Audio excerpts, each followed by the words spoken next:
Matty and Patty, coast to coast. From Brooklyn, I'm Pat McMenamin, and in San Francisco, it's Matt Youngner. Matty, say hello. Hey, Patty, deep in the heart of the enemy over here. Oh, yes. Yes, you are. Deep in the heart of San Francisco, Oakland, Golden State country. Welcome to a very special NBA Finals preview edition of the Matty and Patty Cavs podcast. That, of course, was Whiplash, composed by Hank Levy and made popular by the excellent film of the same name, in which a young drummer who wants to be great is pushed past his breaking point by a sadistic, abusive, merciless man drumming until his fingers bleed. It struck me as an appropriate note, Matt, to start these finals, encapsulating kind of precisely what the Cavs face and what they're going to have to do if they want to do the impossible. But it's also what Kyrie Irving started writing on his shoes during the playoffs, Whiplash. Ooh, yeah, that's right. As revealed in yet another excellent column by ESPN's Dave McMenamin. No relation. McMenamins are just awesome people. Because he takes it as inspiration, pushing through the pain he's got, pushing through what he thinks is possible in order to achieve greatness. I think the quote he got from David McMenamin was, "It's just about the drive to be great. It's awesome." The Cavs are going to need that from Kyrie because he could be the key to this series, and I think that's going to come out in much of our podcast tonight. Not just what he can do on offense, obviously, with a busted right foot and a gimpy left knee, but whether he can even just hang with Curry, whether he can be average on D. That matchup alone, I think, could hold the fate of the Cavs.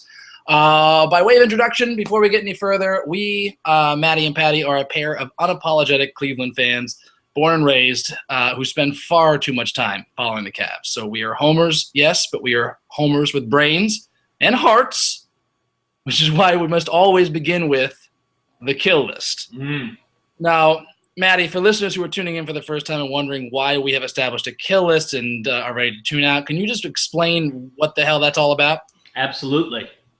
There are times in any fan's life, especially in the heat of the playoffs, when watching an opponent and you feel growing within yourself based on that opponent's behavior on the court, style of play, perhaps just how dirty they are with their play, that you realize that in a world of no consequences, you would murder them. I know I laugh every time you say that. but it's sad but true. But it's very true. I wouldn't say it's sad, but it is true. It is true that you. It's a fact of life. Yeah, it's neither sad nor happy nor good nor bad. It is just a thing. Yes. It's a thing that a person feels watching playoff games when you get too involved. So who's at the top of your list, Matt, going into the Golden State series? The Golden State, by all measures, certainly in the national media, is a beloved team. It's the team everyone's pulling for. So they must be a pretty likable team, right? So yeah. Are they as likable as Atlanta? Atlanta, we could just to be clear. The Bulls, we found 5 guys that would be on our kill list easily.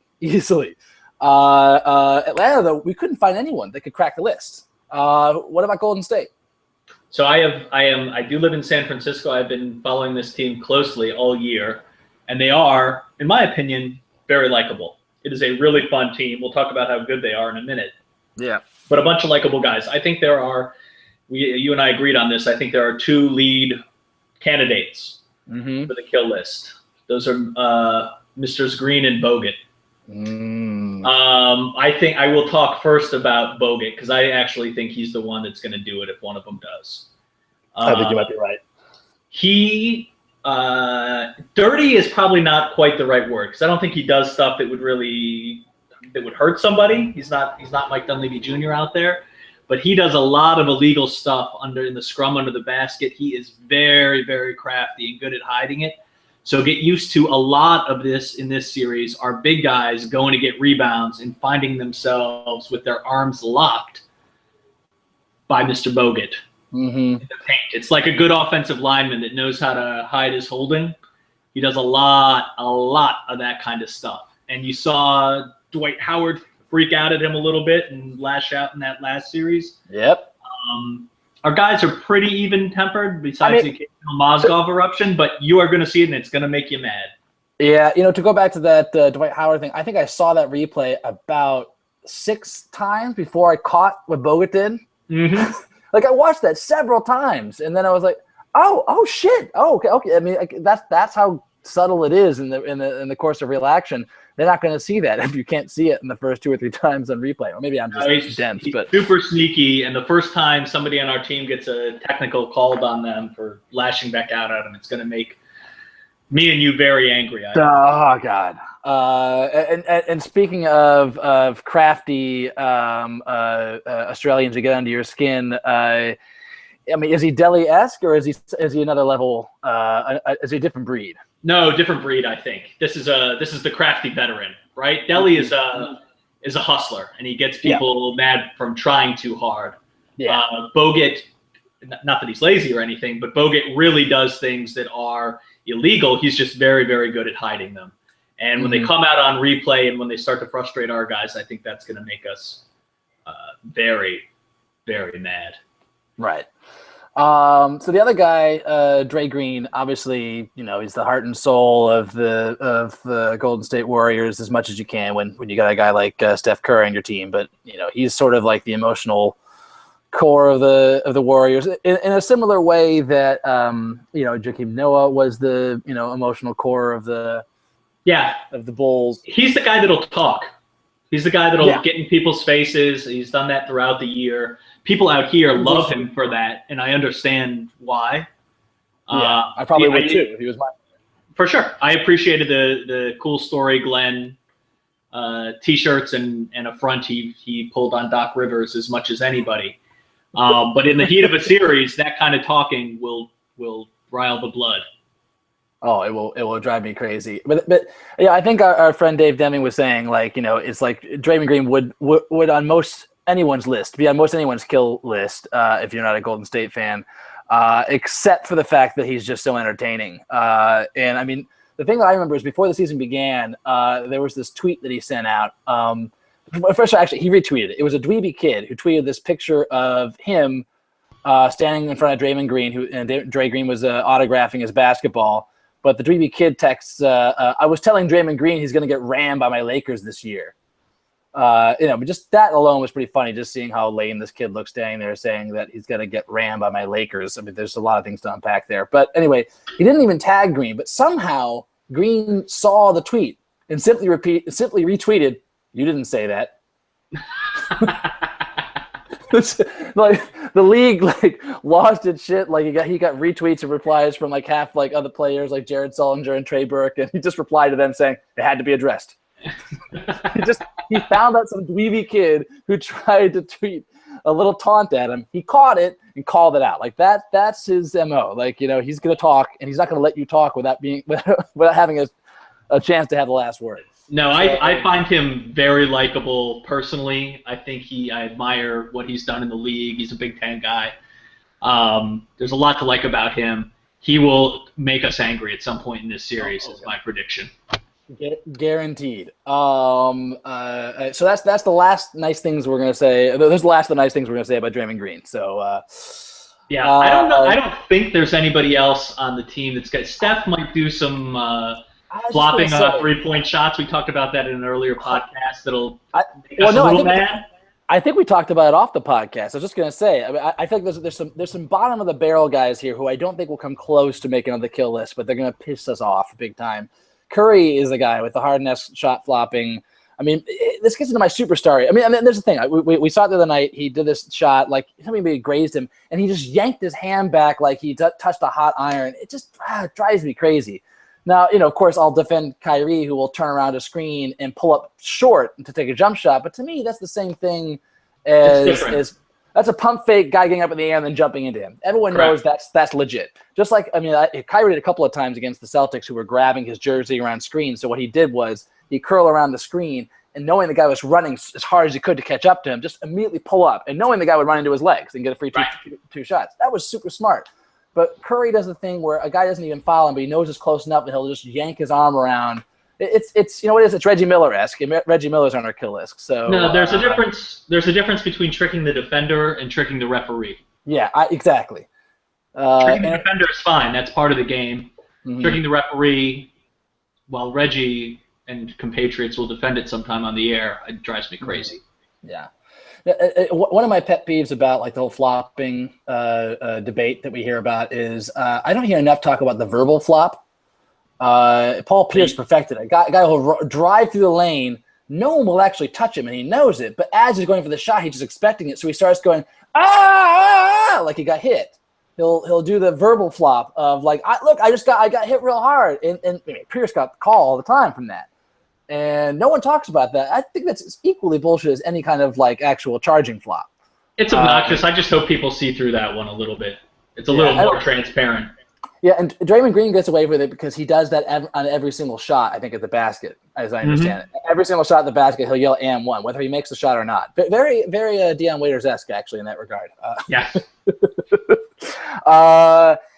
Is Steve Kerr possibly on the list? I mean, God, not for me. I love. Not Kerr. For me. No, of course, he's a Cleveland Cav for life. You know. I love everything about Kerr. He's funny.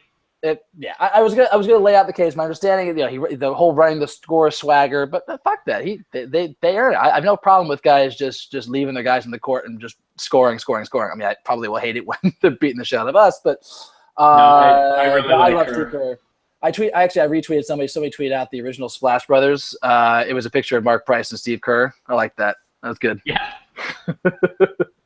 But outside of that, I mean, Klay Thompson doesn't make me so mad. He doesn't talk a lot. He plays his game. Yeah, exactly. Barnes is a pretty quiet guy. I don't think he's going to make me mad. Their bench is – I got Sean Livingston I really like a lot from when he was with the Cavs. I miss Sean Livingston. I really wish we kept him. It's rare to find a point guard that's that tall that can handle the ball like he can. And his career's been really admirable coming back from that injury. Absolutely. So he's great.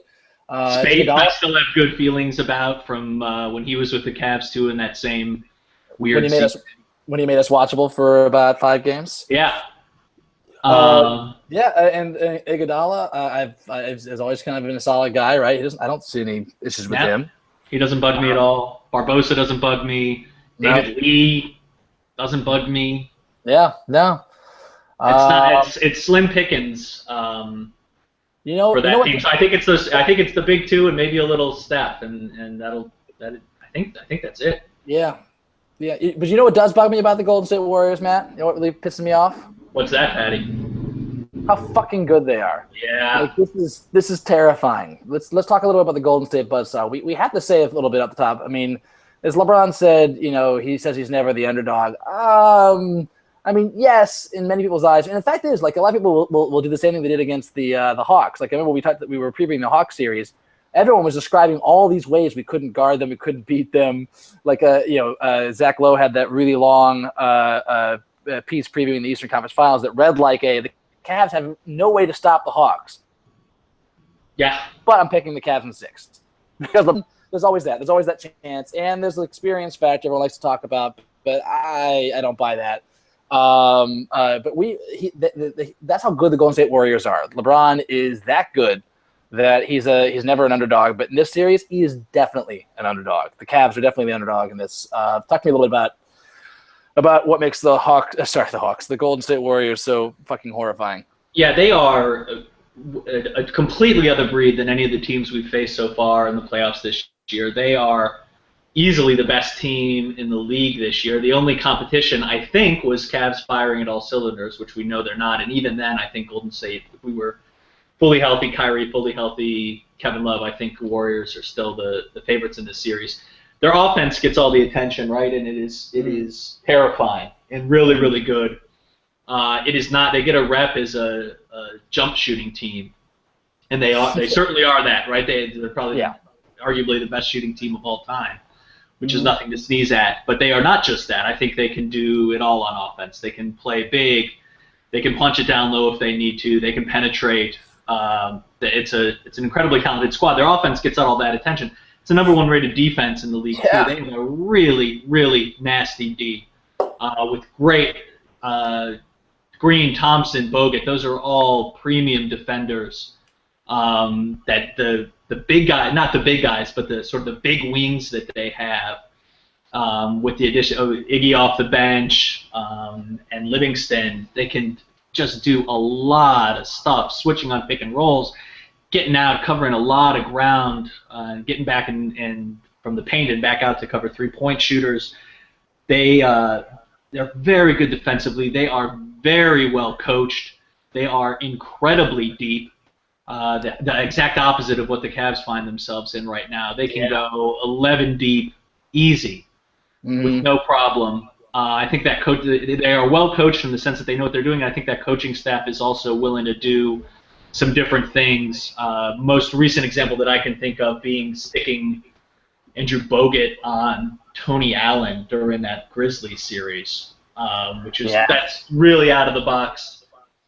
Thinking that a lot of coaching staffs, I think, are scared to try, especially in the playoffs. But the heat of the playoffs. They are a great team. You've seen a lot of the stuff in the run-up about where they fall historically. You know, this series will go a long way to really determining that. But they should not be underestimated. They are a really, really, really good team, and they scare the piss out of me. What's crazy to me is, they have the reputation as a jump shooting team, and they throw a lot of 3-pointers up, and I'm sure they set records and stuff. What's interesting is that it's not like the entire team can shoot threes. I mean, they all can shoot them decently, but there's only 3 guys. Looking at the stats in this, and there's only 3 guys on that roster that's shooting over 40, which is obviously a great percentage to be shooting on 3-point shots. But after Curry, Klay Thompson, and you know who the third best 3-point shooter is? Their third best has got to be. It wasn't Barnes. Wasn't up that high this year. Draymond's not over 40. Iggy's not over 40. All right, I'll cut you off. It was Barnes. Barnes actually get 40%. Was he? In the regular season? He hit 40%. Wow. Shocked. Playoffs, he's been down. He's been down closer to 33, 34. Actually, I have the number somewhere here in my notes, and we'll get to that in a second. But everyone else is closer to 35 and lower, which is not that great. I mean, it's not terrible. It's actually it's no, that's good. It's not it is good, especially when you have so many that can do it. Right, but the point being the extreme threat from Curry and Klay in particular, causes defenses to stretch themselves out so hard as to put a hand up and contest those threes that it opens everything up down low. It's like, and these are guards, so normally you wouldn't think, guards to stretch the floor, no, but these guards are so good. That's how good they are at the three. That their 2 guards are able to stretch the floor that well. And they don't actually have a stretch 4 shooting threes. I mean, they have stretch 4s in the sense of that Green can shoot threes and Barnes obviously can. But it's the sheer terror people have of leaving Steph and Klay alone with an open 3-point shot that opens up everything down low. And that's the point. As you said, they aren't a jump shooting team. They use the threat of the jump shot to set up everything. Right. And then on top of that, they also are, because they're such a good defense, that fuels the other part of their offense. Probably the biggest part of their offense is the transition game.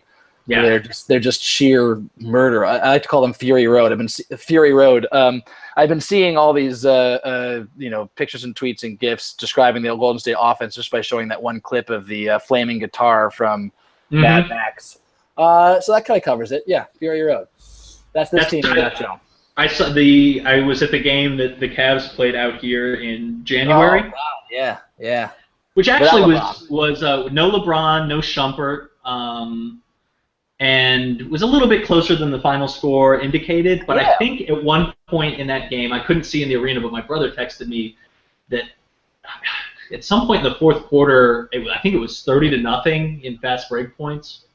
Yeah. The Warriors were up, something crazy like that. They can move. The trailing 3 on fast breaks for them is just so dangerous. It just kills. And that they can score those 3s in bunches like they do. They can go on those runs, and the Cavs are a little capable of this too. But they can catch up so quick. Definitely a no lead is ever safe kind of team.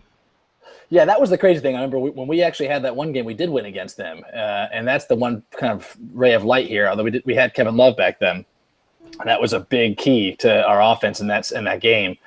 We were up 10 for most of that game. We had pretty sizable lead. I think we got up to 15 or 18 at one point. I think that's right. I didn't ever feel safe. I did not ever feel safe against this team.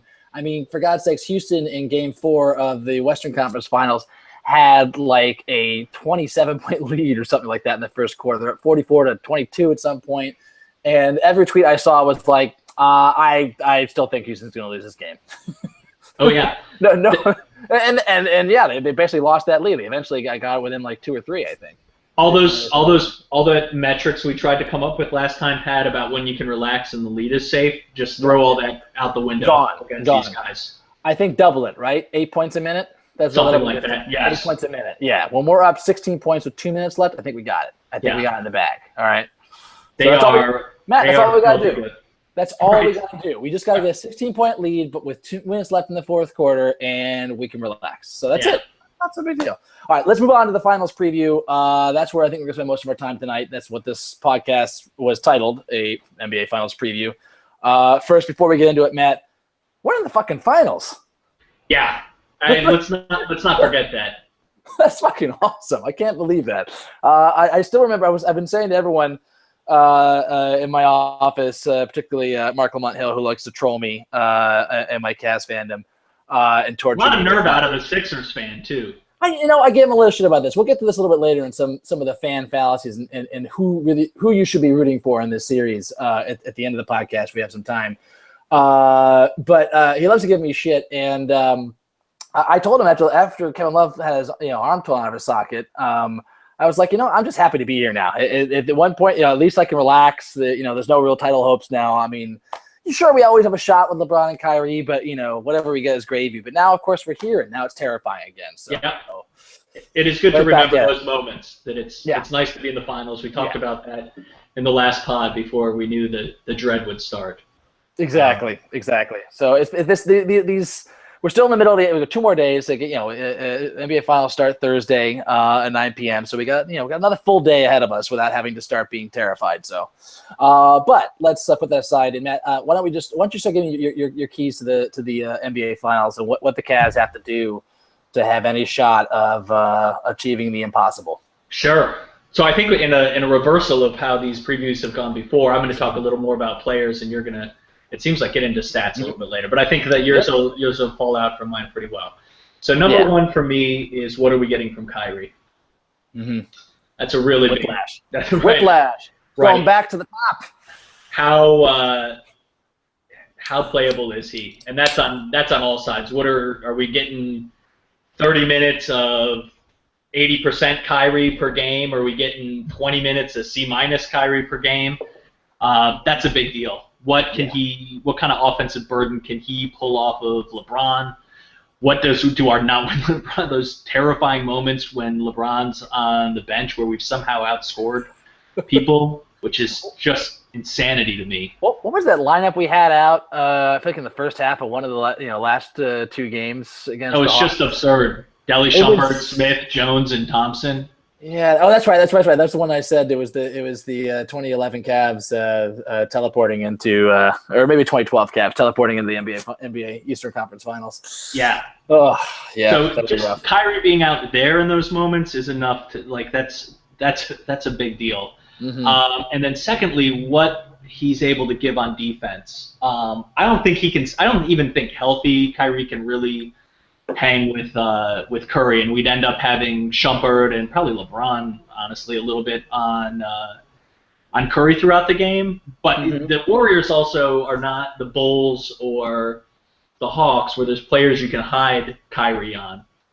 There's no hiding, in my opinion. There's no place to hide. I guess you'd put him on Barnes in this situation, but that doesn't instill me with a great deal of confidence. So if he is able to move, to fight through picks, to do all that stuff and really give the game effort that we've seen from him for most of the year on defense and be, 85% of himself on offense, that is an enormous deal to me in this series. So that's one. Absolutely. Go ahead. 2 Next. is what does LeBron do with his game?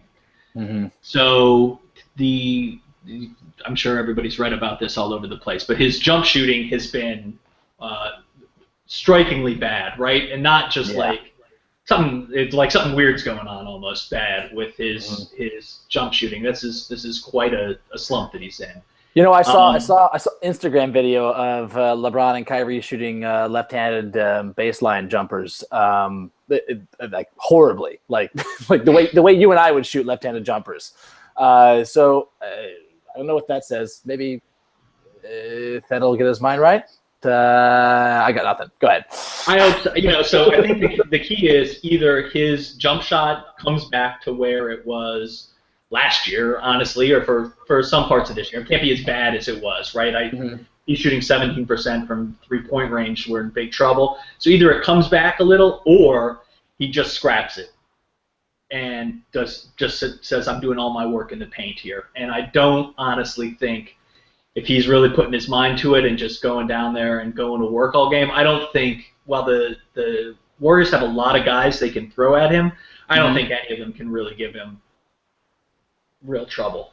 Right. And if he's down there and able to do what he can do, either in bullying his way to the basket or just setting up shop and picking out guys for three-pointers or cutters or whatever, that's a big deal. But he's got to commit to it. He can't get whatever those moments are, if it's tired or lazy or whatever, where he drifts out and starts taking those shots. If they're not dropping, he has got to scrap it, in my opinion, and just go to work.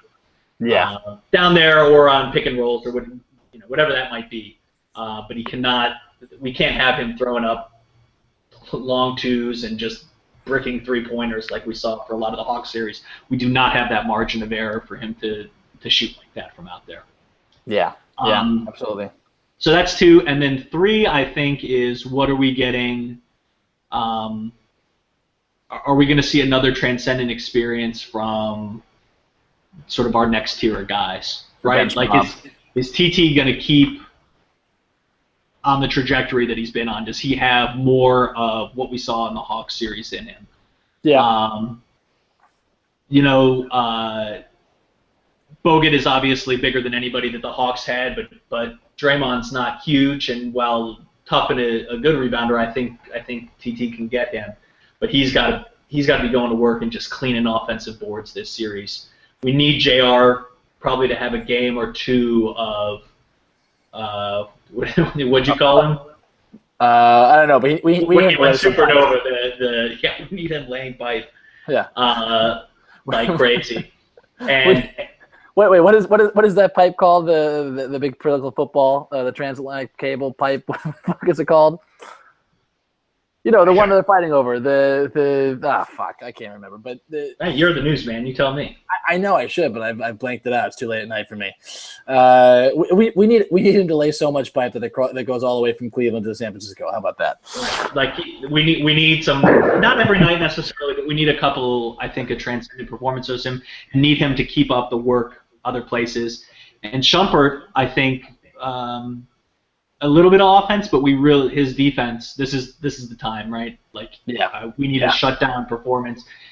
That was the big difference in the Grizzlies series, right? Was Tony Allen was really able to get into Steph Curry and cause him a lot of problems. And Clay too, and just disrupt the rhythm, make them think. And so it got to the point where those guys were missing wide open shots, which they never do.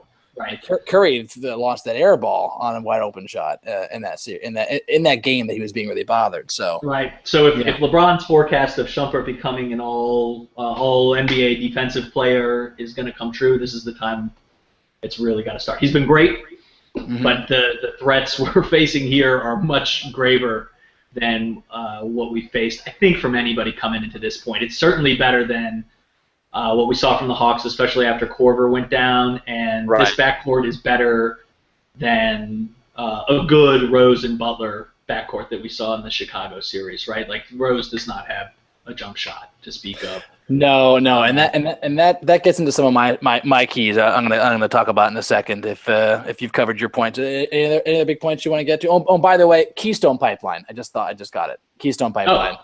I'm embarrassed. Not the transatlantic cable. I was like, transatlantic cable. What the fuck's in my head? But yeah, we need J.R. Smith to be laying the basketball equivalent of the Keystone Pipeline. Right. So I think it's I think you're going to get into a little more X's and O's stuff, but just from a high level player perspective, I think that's what we got to see. And and just the team playing like they have, which is all out, scrapping hard all game long. Not having letdowns on defense where the Warriors team can put up a ton of points in a hurry. You just cannot have those lulls, and we cannot also afford what we did not see so much in the Hawks series, but definitely did in the Bulls series, is those period spending 4 to 6 minutes in a quarter where we don't score any buckets. That just can't happen. We need to score enough to keep things close with this team constantly. Yeah. We can't afford those lulls. So I think effort, and then Kyrie's health, what LeBron's doing as far as limiting his jump shooting or improving it, and transcendence of our next level guys, and just our effort as a team.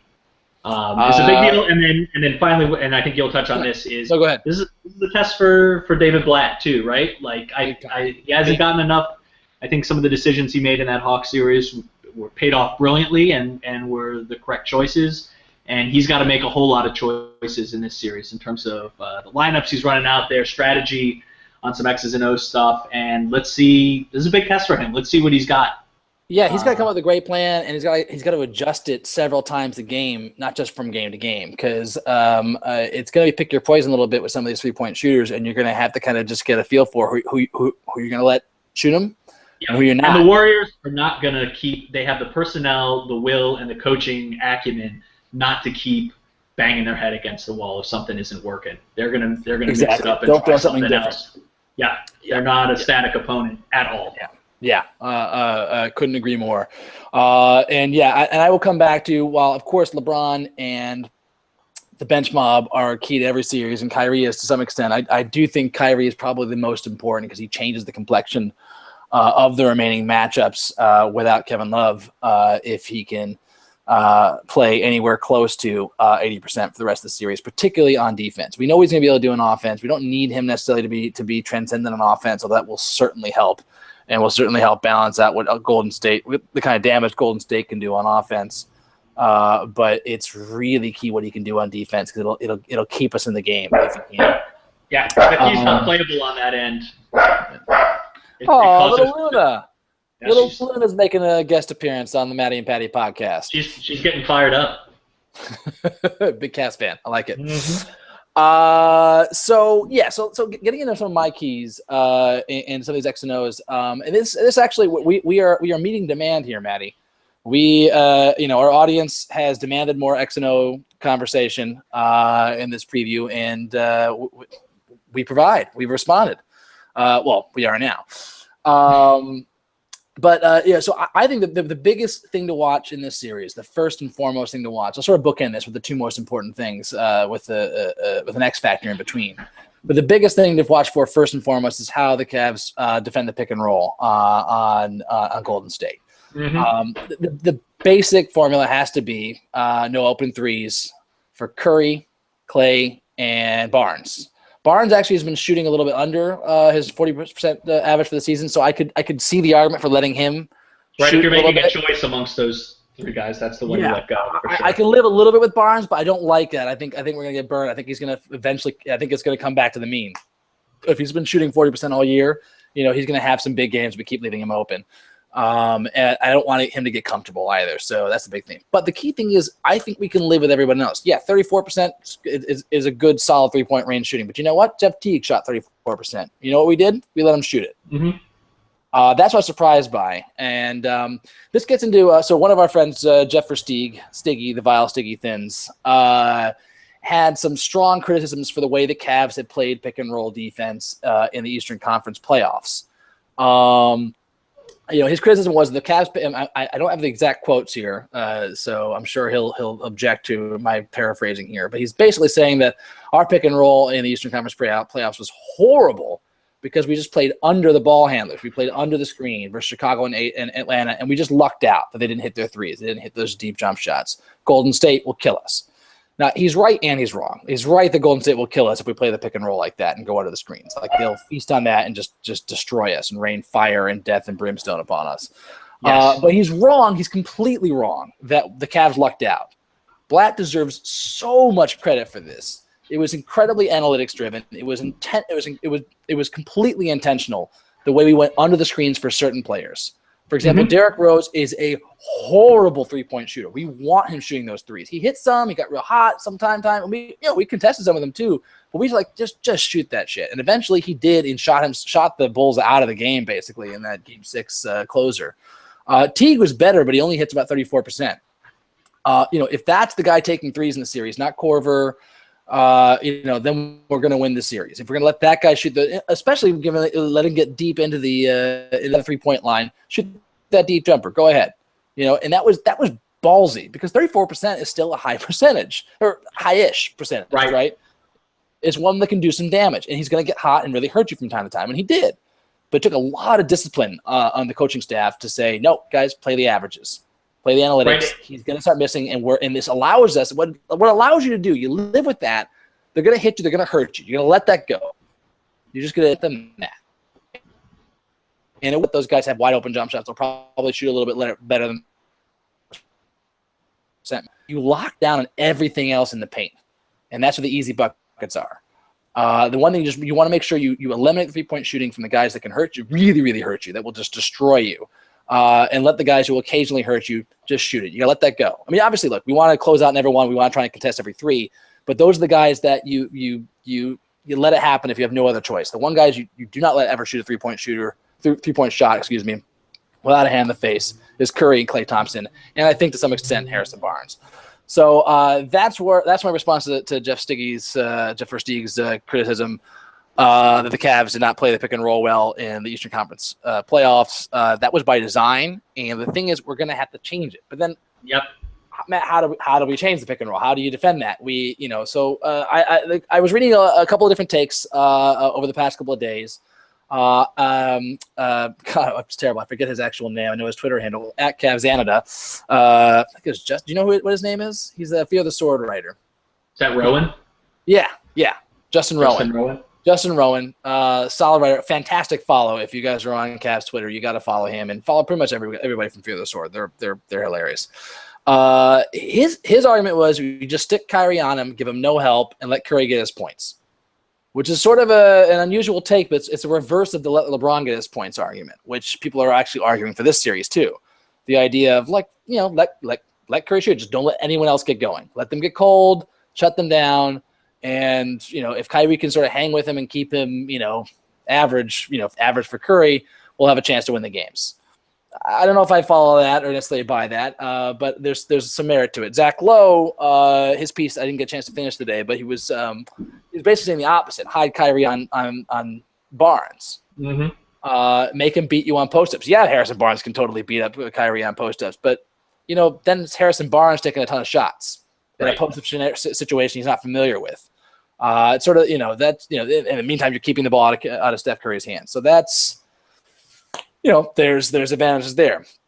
I think the big deal is, let's go through some numbers again. Curry, Klay, and Barnes each hit for more than 40% in the regular season. Barnes is now down to 33% in the playoffs. So that's bearing watching. So if he keeps struggling like that, then I think you can start letting him shoot that.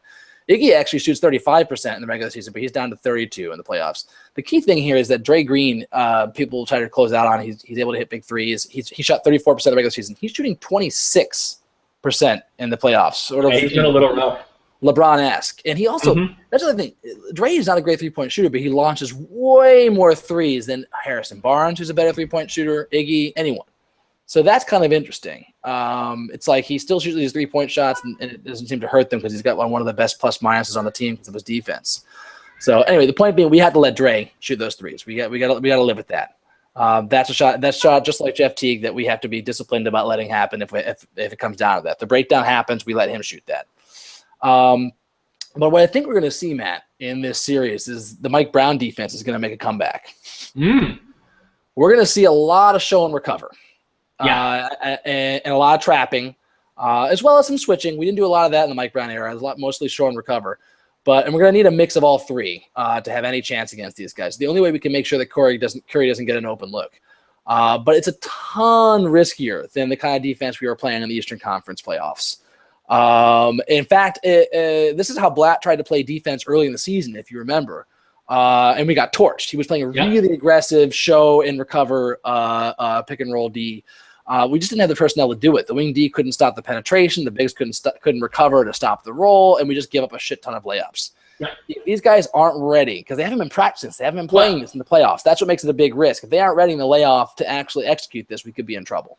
Right. Now, of course, the team that we were rolling out there that was trying that at the beginning of the season had Sean Marion, Mike Miller as our wings rather than Shumpert and Smith. who are certainly better athletes and, at least in Shumpert's case, just a better, smarter defender. But you're right. Unless that's something they just have up their sleeve that they've been saving and working on in practice, which this is starting to sound fantastical. I think you're right. Right, that's a hard thing to just implement against the best team in the league on the biggest stage. Yep, and I think what you'll end up seeing is, if I'm right, we're going to see us showing and trapping when Green, Iggy, or Bogut are setting the picks.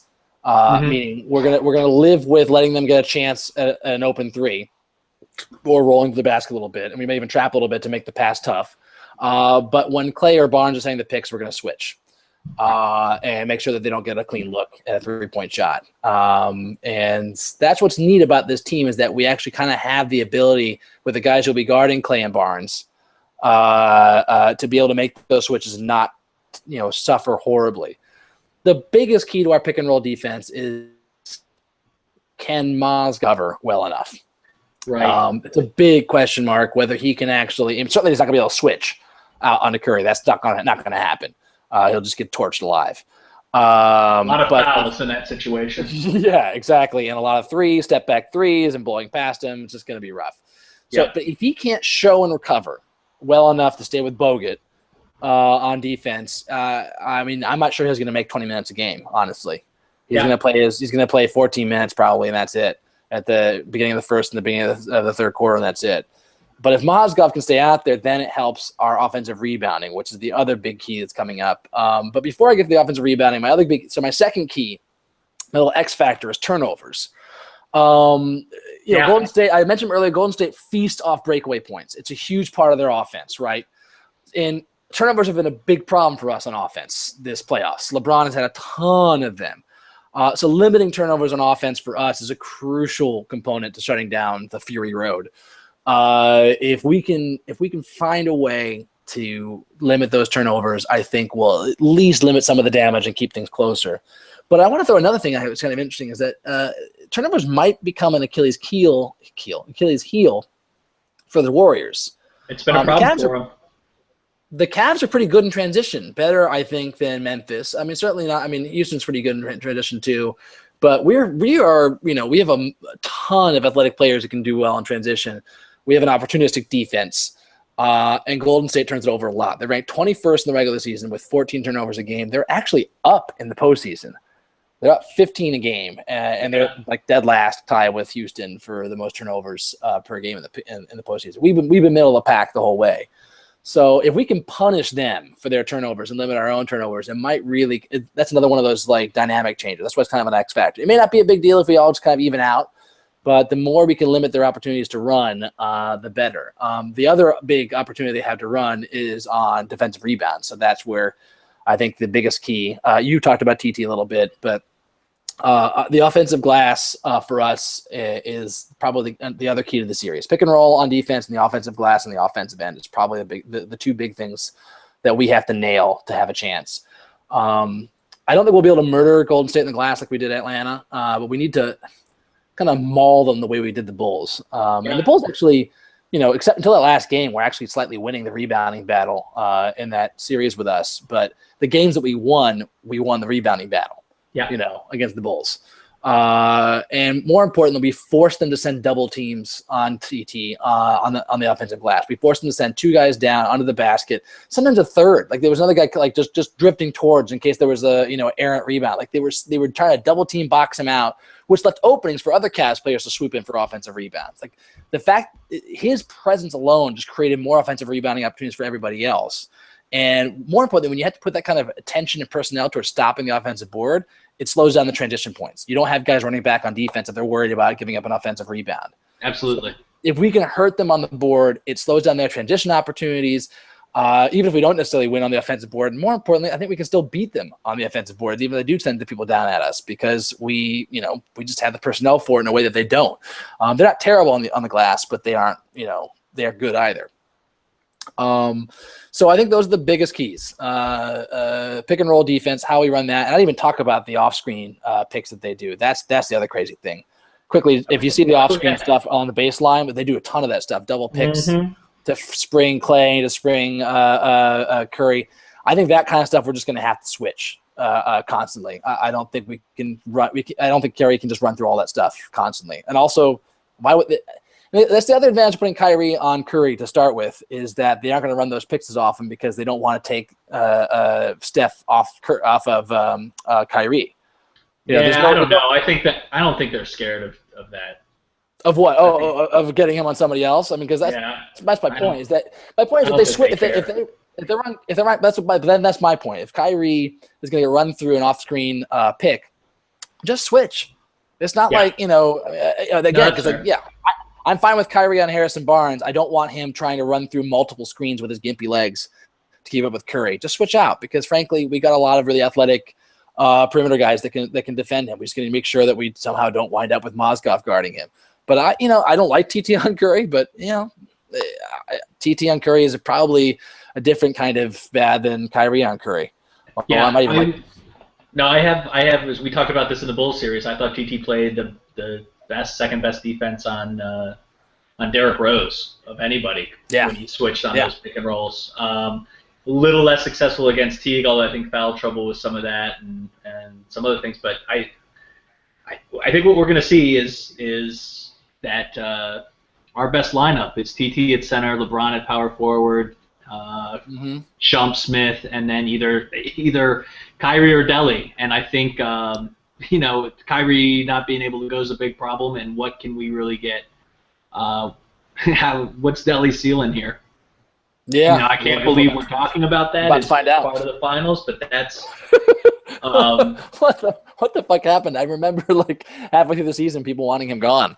Oh, everybody did. We wanted to trade for Norris Cole, so we wouldn't have to play Delly. I'm okay with him playing 8 minutes a game. Yeah, 8 minutes a game, I'll be fine. You're okay with 8 minutes a game. How do you feel about 35? You're right. Because how do you feel about 35 and it carrying us to the finals? And we might need him to do that. Yeah. Because if Kyrie cannot hang on D, I think that's the unit you roll out there, and then, good God, LeBron's just got to go bonkers on offense.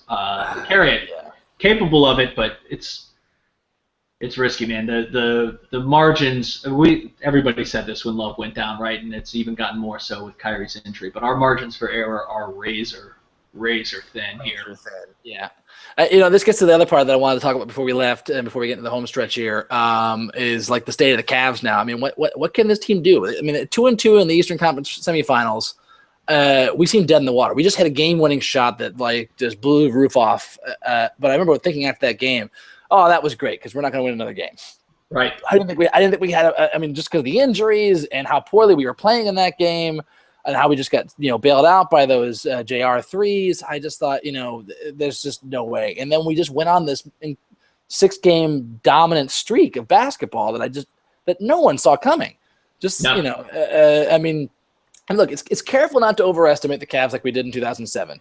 I remember you and I at the exhilarating LeBron 48 special against the Pistons at the Palace in Game 5.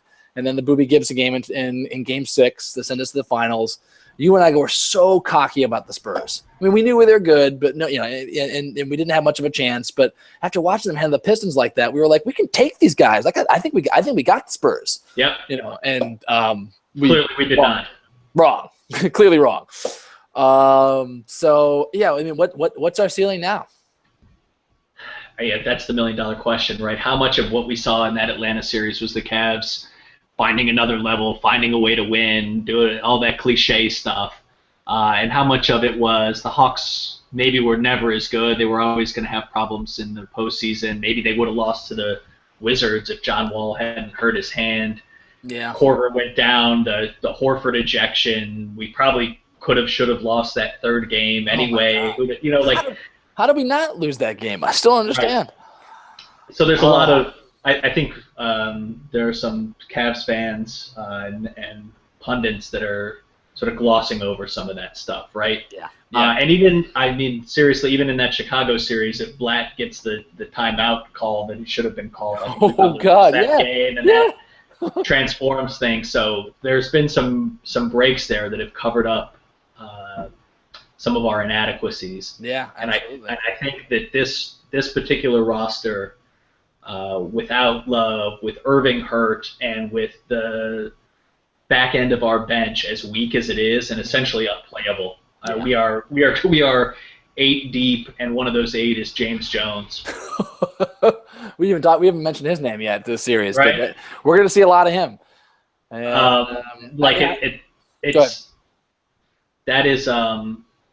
I am impressed with what they've done so far, and I guess we're going to get into predictions soon here. But my fear is that we have taken, this team has overachieved and done more than we could hope for, especially with the Kyrie injury, and that might be what we have to be happy with. Yeah, I think at the end of the day, if we find a way to play the Kyrie, Shump, JR, LeBron, TT lineup more than the starting lineup, God love Mozgov, but this is not the best series for him in terms of what he has to do on defense. If that can be the lineup we play the most, I think we got a shot, but it's going to take us 7 games minimum. Are there 8 games? I think it'll take us 7 games to win 4 against the Golden State Warriors. But we can't afford foul trouble with any of those guys. We got no one else. I mean, there was that rumor. There was a rumor that the Cavs, Windy doing it again. There was a rumor that Windy started that I guess Blatt had a role in it too with his kind of casual answers to questions in press conferences. But there was a rumor that Anderson Varejao was going to be activated for the NBA Finals, but not dressed. Like they're just going to pack his jersey, but not dress him, and just have him as an emergency option in case guys get injured or whatever, or we find out that we can't keep Mozgov and TT out of foul trouble and we don't want to play Perkins. Right. God, if we have to play Perkins any minutes in this series. No, things have either gone terribly wrong or terribly well. If we give up, Matt, less than 6 points a minute while Perkins is out there, I'll consider that a victory. Yeah. That's how bad he's going to be in this series if he has to play. This is not the time for him. So, like I said, if the Cavs have any chance of winning, I think it's going to take 7 games. But the Clevelander in me, experience weighs too heavily on hope. I think it's going to be Golden State in 6. Though much though I want to see the Cavs win this. What's your prediction? So, I think the team has too much heart to get swept. I don't think it's a sweep. Yeah, no, I don't think so. I hope not. I really want to see I would like to see one Cavs finals win. Right. That'd be nice. Which makes me want to say Cavs in 6, but the new format messes with me a little bit on that, right? Because it's not 2-3-2 anymore. It's 2-2-1-1-1. Which means for them to lose in 6, they'd lose at home. They're certainly capable of. Yeah, you said Cavs in 6. You meant Golden State in 6. Yeah, I'm sorry for it to be Golden State in 6, which makes me say Golden State in 5. Oof. I don't like it. I don't like it either, and I even said that to somebody once before. I was like, I think that's a real possibility, but I don't know. This team has impressed me enough to think that it's realistic to see us scheming, game planning, and executing, getting hot at the right time to pull out 2 wins against this great team. But to get 4, so much has to go right, and a lot has to go wrong for Golden State for us to pull out 4 wins. And I think it's going to take all 7 if we have any chance of that. It would. Listen, I started winning the 7th in the Oracle. I mean, that's what it would take. That's what's crazy about that. That's how unlikely that is. Like many of us, I think I started to drink the Kool-Aid after the Atlanta series, and you got a surprising number of national writers picking the Cavs to win this. And I was on Cavs the blog the other day, and all 5 of their writers picked the Cavs to win. I think that is Barkley keeps trying to jinx this. I know. I think that's crazy talk. I don't think it's impossible that the Cavs win. I don't know. Definitely. But it is impossible at all. No way. But it would take. Good. It would take this would be LeBron. I think we would say this is the most impressive thing LeBron's ever done in his career if they get this series right. I think a win here vaults him up several levels on the all-time list if he's able to do this. I think it would take Blatt to another level as a coach where people would have to say maybe this is one of the best coaches in the league. It would change the reputations. Which are already starting to change a little bit, but I think even further cement the reputations of our secondary guys, TT Shump Smith. That is possible. Listen, I would love nothing more of it. There is large parts of my heart, my entire heart, that wants that. Nothing would make me happier, but I don't. I think we're too beat up. Yeah. Kyrie totally healthy. Kevin Love there. I think it's a different story. That's a real series, but I just don't think we have enough juice to stick with these guys this year. I agree. And interestingly, our friend, my colleague, Mark Lamont Hill, actually picked the Cavs to win in 6, but that's only because he had a bet with my HuffPost Live producer, Ben Teitelbaum. Ben picked the Golden State Warriors to beat the field and bet with Mark. So Mark Mark feels trapped now. He likes to root against the Cavs, but now he actually has to root for them so he can beat Ben. So I don't know if that helps. Why did you like to root against the Cavs, Pat? Well, I'll explain as best I can. Do you have time to a little flourish here? The home stretch on Cavs fan fallacies, like 5 minutes. All right, let's have a little 5 minutes of fun here. So his theory was he doesn't want the Cavs to win or the Cleveland to win because then that makes Philadelphia the most pathetic sports city. Or at least it moves them up a notch, basically. He likes to have other cities be more pathetic than Philly to help them. That was how he explained it to me. How terrible. It's horrible. It makes him a horrible human being, but I'll get to that in a second. It kind of is though he is, to me, with giving me those wonderful seats of his for the Sixers game that we blew in horrific fashion. That was the same night we traded Deion Waiters. Crazy night. Crazy night. I was wearing my Deion Waiters jersey at the game where Deion Waiters got traded. And I was so excited to get so close to the court and be able to see Deion Waiters play wearing my Deion Waiters jersey, and he got traded. Goddamn. That was pretty awesome. Every goddamn fan in Philadelphia at halftime was like, hey, you know I got traded, right? I was like, yeah, I know. Okay. Thanks. Although, as I said, I still wear Deion Waiters jersey for the games because, basically it's like if you could wear a J.R. Smith, Iman Shumpert, and Timofey Mozgov jersey in one jersey, that's what that jersey is. That man, nice way to look those at it. 3 people, I will always love him. So that's the Mark's theory. Although I explained, what I'll explain here, and he sort of kind of came around and said that makes sense. I'm like, so you gonna root for the Cavs? Like, no. I mean, I'm gonna root for them because I have to win the bet, but I still hate the Cavs. So whatever. I didn't convince him. But look, it's not just Mark. The Cavs hate is out there, and that's what I want to just talk about before we wrap this up. And so Mark sent me this tweet. You probably saw it. The Cavs tattoo dude. Mm-hmm. Did you see this? God bless him. Yeah. Guy gets a Cavs championship tattoo before the finals. My response is like, that's not really a Cleveland fan. I mean, look, I'm sure he's excited about the Cavs, loves the Cavs, and loves Cleveland sports, stuff like that. But he's not. I mean, look, Cleveland fans expect to lose because hard experience has trained us to expect this. It has trained us that if we don't expect it, it will hurt so much more than when we get our hopes up. So I can't. My mind can't fathom a Cleveland fan doing that and actually being a Cleveland fan. But maybe he's just very young. Yeah, that's my point. He doesn't know well enough. He doesn't know better. He's too young. He doesn't know better. He's like my son. Although my son, kind of gets it now. He's wearing his Kyrie Irving jersey every night, as I chronicled last week. But look, dynasty fans are going to troll us because they love their dynasties. It's understandable. But I think the biggest source for Cavs hate has to be Dan Gilbert. LeBron. There's a lot of people that hate LeBron as well. There's a lot of people hate LeBron, but I think more of it is Dan Gilbert. Because the general perception, this is the first Cavs fan fallacy, is that Dan Gilbert and Cavs fans cross the line with LeBron. Dan Gilbert crossed the line of professionalism. Dan Gilbert crossed the line of comporting yourself with dignity. He did not cross the line as a fan. That is exactly what a fan would say and should say if he's a true fan of his team. No, that made me really happy when he did that. Oh, absolutely. And Clevelanders will always love him for that. I mean, Comic Sans the letter was just crazy. I mean, the braggadocio, the promises. Ooh, I mean, all embarrassing. They've all fell Some flat people in his don't think face. they can go to heaven without having to die. I think that was the line in there. Did you say that? Something like that.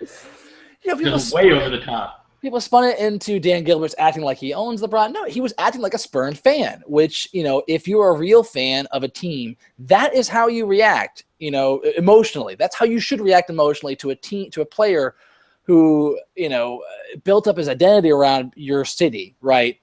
And meant so much to your city and then leaves you. Yeah, in the fashion that he did, obviously. That's how a fan should react. That's how fans react. No, some fans burn jerseys. They act like everyone burned a jersey. How many, Matt, burn jerseys? Like what? Two guys burn jerseys? I saw one picture. I saw one. I've heard guys getting rid of their jerseys, but most Cavs fans did what you did, Matt. What did you do? I folded it up and put it in the back of my closet and just quietly hoped. Yeah. But did you hope? Did you really hope that he'd come back? Yeah, I didn't even let myself think about it until you brought it up as a rumor last year. Part of me did. Yeah. Yeah. Part of me just remembered the good times and wanted to hold on to that too, I think. Yeah, I think so. So yeah, so I don't think there was any lines crossed LeBron. Those are how fans should react. The other Cavs fan fallacy is that Cavs fans don't deserve a second chance with LeBron because Danny Ferry blew it the first time around to let him leave because he didn't surround him with enough talent, which we both call bullshit because we won 65 fucking games each. Two series in a row, plus 60+ games, 2 seasons in a row. We built a team around his talents, and we ran into the buzzsaw of the HGH fueled freak season of the 2009 Orlando Magic. Free 3-point shooting more than anything in that series. Yeah. That's Michael Petrus. I saw this other day. Michael Petrus. Is he in the NBA anymore? He shot 48% on 3-pointers in that series. 48%. Yeah. Jesus. Hato Turkoglu fell off a cliff after that season. Rashad Lewis fell off a cliff after that season. Yeah. Oh my God. The next thing is that Grant blew it. And you can say that he did draft, Dion, who didn't turn out well, and he did draft the Care Bear, as I like to call him, Anthony Bennett.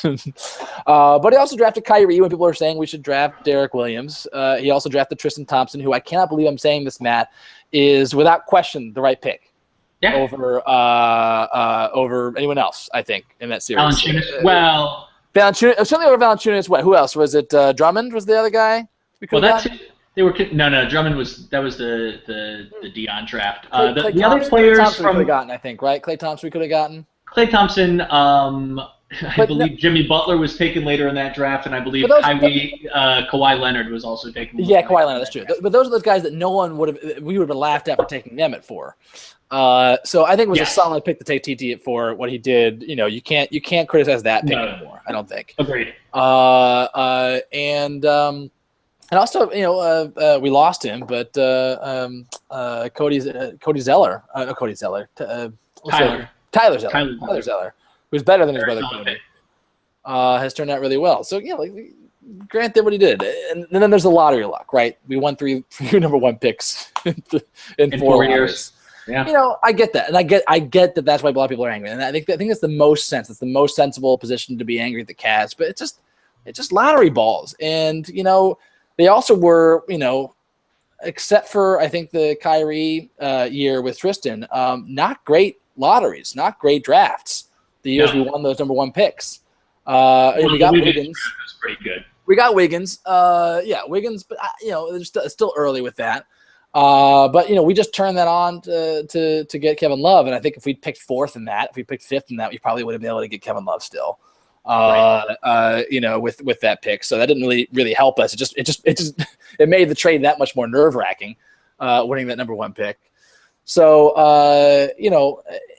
and more importantly, this team, the Heat built their team through free agency. We built ours by getting LeBron coming back because, that's what people underestimate. Just how destroyed this team was by what LeBron did in 2010. There's no other team I can think of in the league that's ever had the deal. No other fan base has had to deal with that kind of heartbreak from their favorite son. No. What team has ever had to go through with that? And that doesn't get us any kind of sentimentality, any kind of, oh man, they've been through a lot. They deserve this. It doesn't get you any credit with it. There's no currency there. And also, Pat, the fans during that time that was so incredibly difficult continued to support the team. So yes. I'm looking Yes. at. I was looking at attendance figures earlier today from Thank that God period. you did. So I didn't have time to do this research. Thank God you did. so it's actually very easy on ESPN. They have I just didn't have time, you son of a bitch. Go ahead. searchable, but Fuck you. so this year we sold out every single game. We had 100% Yeah, of course. at home, right? Right. And my internet's a little frozen right now, but so 2013, tough year for us. Yep. We were still 22nd in attendance. Mhm. We sold out 79% of our seats at home, above such teams as the Atlanta Hawks, who I know were in the playoffs that year. Yeah, and let me just add. The Indiana Pacers. Oh yeah, great basketball fans, great basketball town. Hoosier country. You know, those times were about as dark as they could get for us Cavs fans, still out supporting the team. Yeah, and this is why I wanted to bring this up though, is because one of the complaints I've heard about Cavs fans. I heard this actually when I was in Atlanta listening to Atlanta sports radio right before the Eastern Conference Finals. This is from an Atlanta sports radio host. The Cavs are front runners. The Cavs fans are front runners. It was literally what I've heard, and I've heard other places too. The idea is that we abandoned the team when LeBron left. We burned his jersey and only cheered for the team again when he returned, which is just all kinds of messed up and mixed up. Aside from Atlanta, like, I mean, are you kidding me? Really, you're going to talk about fans that what's the opposite of front runners, where they don't show up when the team is good? Yeah, exactly. It was amazing how people showed up for that first game without LeBron. How many people showed up for the LeBron game? How many people showed up throughout that horrible, horrible first season without LeBron, and all through the lean years? The Cavs fans, one, you can't call us as front runners. We've cheered this team through some really awful basketball seasons. So the last fallacy is not really a fallacy. This is probably the one thing that I think is actually spot on, is the Cavs fans are so defensive. We get so upset. This is a common complaint on Twitter. The Cavs fans are really defensive, get upset if you insult the team. But okay, yes, This is true. We are defensive. But you know what? We have gone 143 combined seasons without a championship. Cavs, Browns, Tribe, 143. No one else is even close. Mark Stein tweeted this out, actually. It was like the next closest is Buffalo with like 101 because they only have two sports, I think, right? Hey, what the fuck do you expect? Yeah. We don't deserve your shade. If you can't even pull for this kind of team, there was something wrong with your moral character. It's okay to hate on dudes, like LeBron. It's okay to, or some guy. It's also okay to root against the Cavs because you hate some guy who roots for the Cavs because he's an asshole. I get that. Fine. If you have that excuse, fine. If you really just can't stand LeBron, all right, fine. I get that. I certainly got really happy when the Mavs won and when the Spurs won last year. But aside from those excuses, or if you're a Golden State fan, I love Golden State, fine. Aside from those excuses, you have to kind of feel good for Cleveland if they win this. You have to be some part of you has to be pulling for Cleveland to win this, or else you're a bad person. I said it. Yeah, that's right. If you have a heart that beats, I think that's true. Yeah, a mind that thinks. Mm-hmm. All right. Well, that does it for our NBA Finals preview in this fourth episode of the Maddie and Patty podcast. We'll be back in between every game in the finals, I think. Right, Matt? Yeah, let's try it. Let's try it. Let's try this out. So we're going to try and increase the frequency with the commensurate bottoming out and quality that comes with it because we'll have less time to prepare. It all begins Thursday, Matt. I will say, Pat, I don't want my prediction to cloud the fact. I am incredibly excited for this. I'm ready for the heart attacks to start. I'm super psyched. I really like this team. I like what they've done. I'll be going crazy for each and every game here. And just a big shout out to our first listener, Ned Sackman, who sent a nice email today, sort of outlining his optimism and enthusiasm for the chances the Cavs have. By no means predicting we're going to win, by no means calling that shit, but just saying he really feels good about this team and the chances we've got. And that's what I'm going to say. I feel the same way. I think Golden State in 6 is probably the right prediction. But crazy shit can happen. Crazier shit has already happened in this playoffs. Yeah. For the Cavs. And I love this team. I love every guy on it, and I can't wait to see what we can do. Yeah, I'm looking forward to it, buddy. All righty, man. All right, so that does it for us. Until next time, this is Maddie and Patty saying, Friendship. Yeah, we're never gonna get this right. Maybe we have to think of a new tag out. Oh well. It's We'll good get enough. there. Yeah. See you, Matty. All right, buddy. Bye. Take care.